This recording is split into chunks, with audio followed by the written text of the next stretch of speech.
মানবাধিকার যে লঙ্ঘিত হয় এটা ইশরাক হোসেনের বাবা আমেরিকাতে আমি যখন গিয়েছিলাম তাকে যখন দেখে এসেছি তখনই আমার কাছে মনে হয়েছে এই সরকার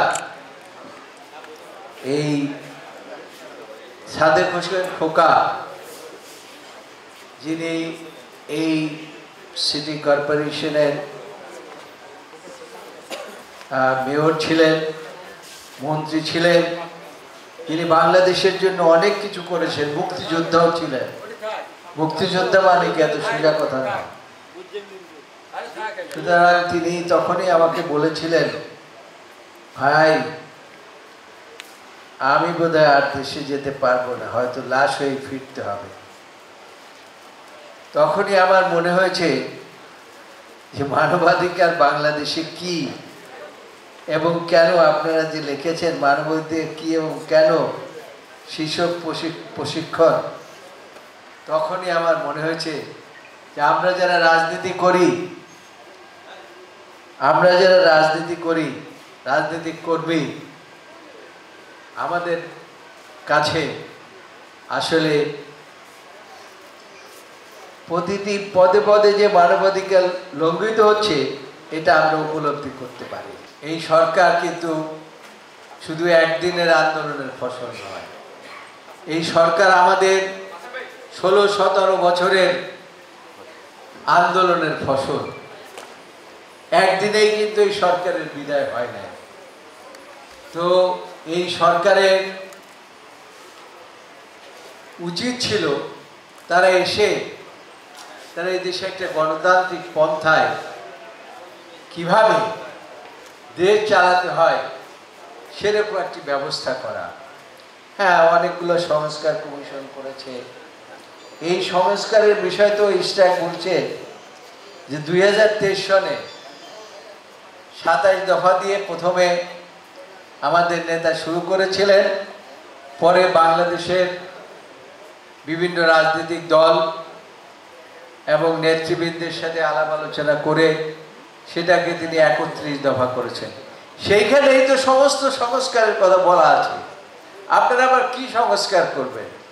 হ্যাঁ ঠিক আছে, সংস্কার করেন, কিন্তু তার অর্থ এই নয় যেখানে আমরা তত্ত্বাবধায়ক সরকার ব্যবস্থা প্রবর্তন করতাম তারা 3 মাসের মধ্যে নির্বাচন দিত, আর আপনারা এখন দিনের পর দিন চালাচ্ছেন কি সংস্কার করতে হবে।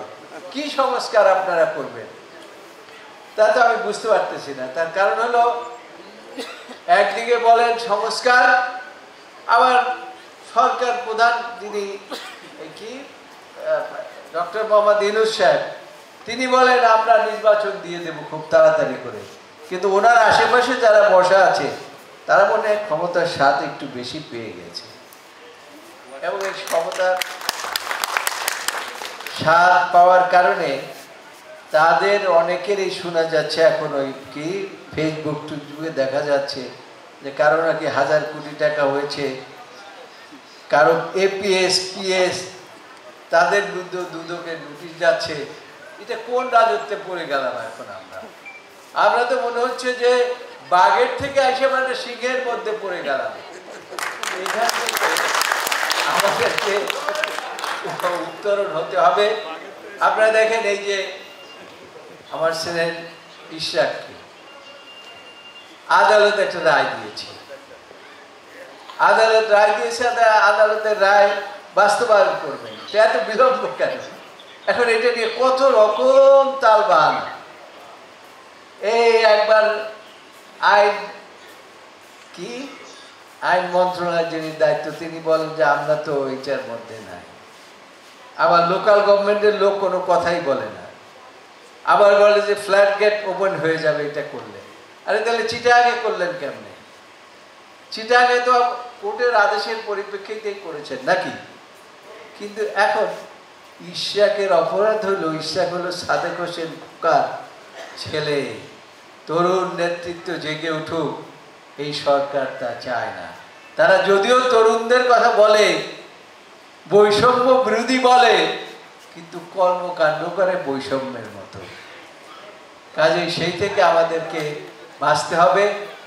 সেই জন্য আমি এই যারা এই মানবাধিকার সংস্থার আয়োজন করেছেন তাদেরকে ধন্যবাদ